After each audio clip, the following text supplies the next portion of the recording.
Hi guys, Andrea Mills here. Today I'm going to share the recipe with you for my grandpa's hamburger balls. My grandpa grew up in a family of 14 children and they lived in a little tiny homestead house, and apparently my great grandma kept everyone fed by putting on a big pot of beans on the wood stove for supper, and whenever the kids would come in they would just get themselves a bowl, and then for breakfast they usually had pancakes. So my great grandpa apparently would always keep a bowl of batter ready, and he would mix up a new batch at night, and then in the morning it would be sitting there ready for when the kids would wake up. They would fry themselves up a pancake, and they often had hamburger balls with their pancakes. So whenever I think about my grandpa and I think about food associated with him, pancakes and hamburger balls were always the thing that was grandpa's deal. He would always make pancakes for all of us when we come over and stay with them growing up, and we'd have big pancake feasts, and grandpa was always standing at the griddle cooking up the pancakes, and he always had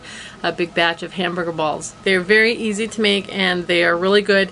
I was so glad that I took the time before he died to have him show me how to make them. They're very simple, but I had to have him show me 3 times how to do it because the first 2 times I tried they did not taste like his.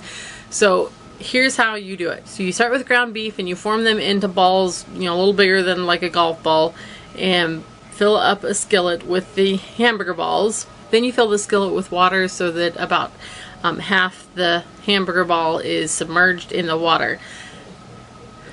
Next is the key that I had to practice a few times, which is grandpa said to salt them until they were white. And when I took this video I didn't put enough salt on, so the amount of salt you see me putting on is not enough. Put more salt than that on it. Then he said to pepper them till they're black.